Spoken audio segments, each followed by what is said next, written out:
Welcome to another Speed Academy track review. We're calling this one the Winter Edition in a 2019 Toyota 86.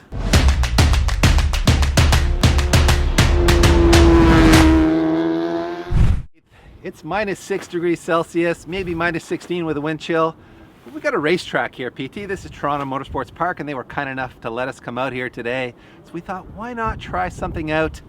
And what better than a brand new Toyota 86. This is the GT model in Neptune blue, which I think is a rather sexy color. It's got an automatic gearbox, so some of you guys are gonna shed a tear or two, but don't worry, this 6-speed automatic is actually very good. It shifts on demand with surprising accuracy, so I don't think it's gonna cause us any issues. It'll still be a lot of fun. It's still an 86 after all. The only modification this thing has is a set of winter tires in the OE size, because it's winter. But the track is dry other than ice in the S's, and coming onto the front straight you'll see this big snowbank and some ice there, so I'll have to be careful in the last corner because we don't want to put Toyota's car into the wall.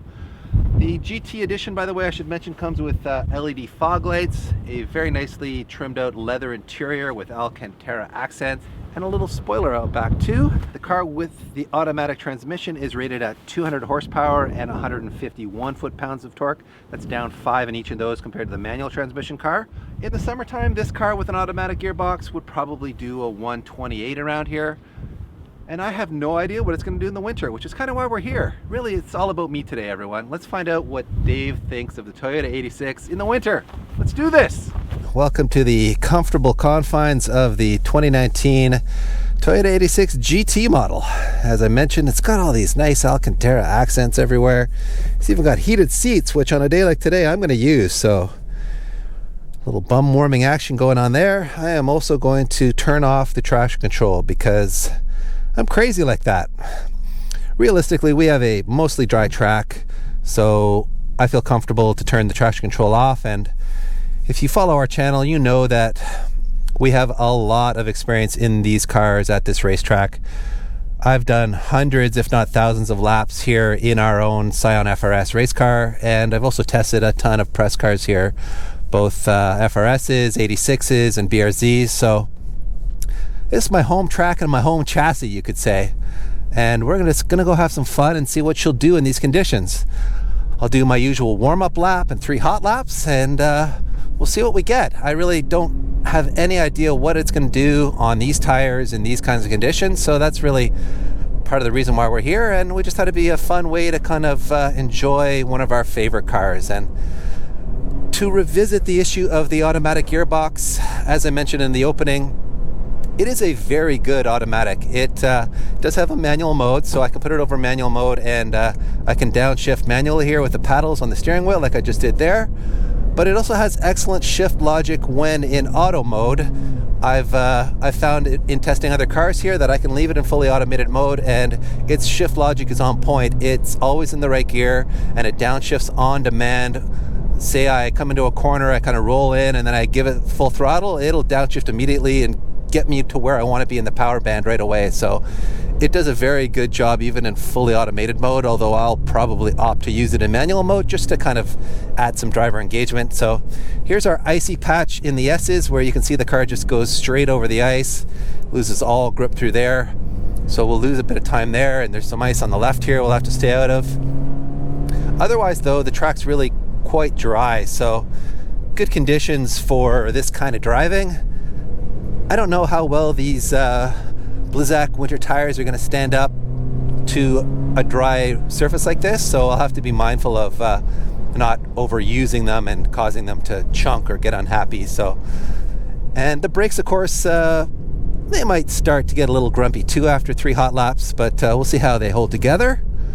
Anyway, that is my recon lap here before coming around to the front straight, where I will get on the beans as best I can. But you will see that the front straight has a snow wall along it, along with a lot of ice down the middle of the front straight, so I'll be extra cautious coming onto the front straight here, and I'm going to use the far right of the front straight where it's predominantly dry. Okay, across the start line here. Let's try our first hot lap out. Hard on the brakes here. Oh, geez, I was ambitious in my braking zone. I was was in race tire summer conditions mode there, and I missed the braking zone by a lot. So let's try not to do that into turn 2 here. Braking a little earlier on the ABS, that was much better. So yeah, apparently in the winter you've got to brake earlier. Who knew? This car is still so well balanced though. Look at that. Nice little slide through turn 3. No problem at all. Over the ice. Out the backside of the S's, a little slide there. What a chassis, man. I love this car. It is a true driver's car in every sense of the word. Even with the automatic, I can just slide it around with impunity. No problem. Just good times, people. Good times every day when you own an 86. Down through the chicane here. Chuck it into the left. I mean, look at that gearbox. It's just doing what you would want it to do. It's really well programmed. Whoever did this programming at Toyota, give that man a raise. As far as grip levels go, they are not very high. We are sliding around quite a lot. And that's just the function of it's being cold, and winter tires are designed to grip in snow and slush and sleet and all that stuff, but they're really not designed for dry conditions like this, so you can't expect, you know, race tire performance out of them. They're meant to keep you alive in the tough stuff, not to go fast around the racetrack. I should say that the car is still really well balanced on them. Like, I'm not picking up any understeer or any unwanted behavior, so even though these aren't a performance tire, I can still drive it like a performance car. I am braking too late though. I have to be mindful of getting on the brakes a little earlier. Through this icy bit here, it just kills all the momentum, but oh well. On the brakes, very nice.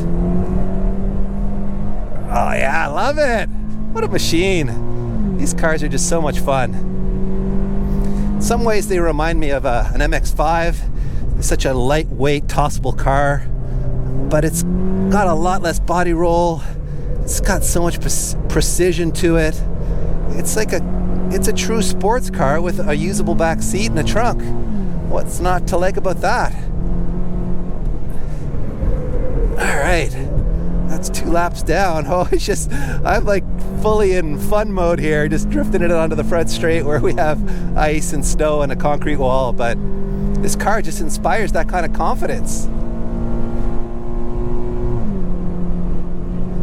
All right, Dave, you got to brake a little earlier for turn 1. That's better. I'll roll it in here. Back on the gas. You can hear that gearbox just keeping it in the sweet spot. Got to say the brakes are holding up extremely well after 2 laps. I guess it likes this cold air. Hard on the binders into turn 2. Down into turn 3 where she'll go into a nice little slide for me. Look at that. Look at that. Just a beautiful little slide into the icy bits here. Back on the power. Just slide this thing around all day long. It is a fun machine. Who says you can't have a good time in the middle of winter? We should say TMP here does have some winter lapping days. So if you're looking to get out and have some fun in your own car in the winter, keep an eye on their social media channels, and you may find they have a lapping day. You can come out in sometimes dry conditions like this, sometimes snowy conditions. They'll groom the track even, so yeah, check them out on social media.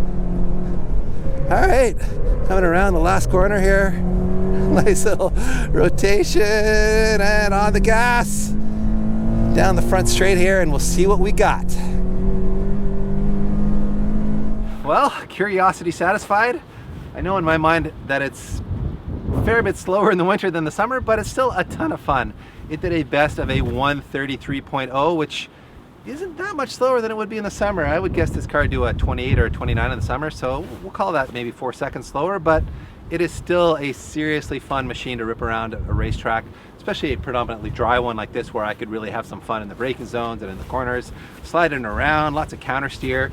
The car was very well balanced, as you expect it to be, but you never know how a winter tire is going to affect the balance of a car, and I can tell you that these ones didn't alter its balance in any way. It was still perfectly neutral everywhere, and really didn't show any signs of like the tires going away. The brakes never showed any signs of fading. I guess when it's minus 15 out, the tires don't overheat that, or the tires and the brakes don't overheat that much. So didn't have to worry about any of that stuff. And other than that, I mean, through the icy section, you'd basically, I don't know what the hydroplaning equivalent on ice is called, but you would just slide across the ice, no traction to speak of there.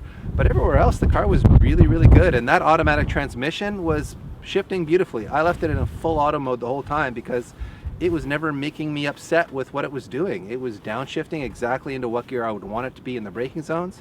And then if it was maybe a gear too high, as soon as I'd go back to the throttle, it would downshift immediately. So I never felt like the automatic was holding me back any. So I just left it in full auto mode and had fun doing the other stuff you do as a driver. And in a car like this, there's lots of other stuff to do because you can constantly just play with the chassis on the limit, let it sort of be on that pivot, let it slide around a bit. And it's up to you, how crazy you want to get with the angle in this car. But with traction control turned off, it gives you a lot of freedom to have fun. So I didn't do the full pedal dance to shut it down completely, but on a flat track like this, I've never found you need to use that anyway. With full traction control off with the button, it just gives you total control of the car. So what a great car. What a cool experience to be out here in the freezing cold and turning hot laps. I mean, I just never really thought that would be a thing we'd be doing, but why not? So let us know if you'd like to see us do more winter track tests. I think it could be a fun addition to the channel, and I'm not sure how many other manufacturers will necessarily let us do this with their pristine press cars. So thank you very much, Toyota Canada, for letting us take your 86 for a rip.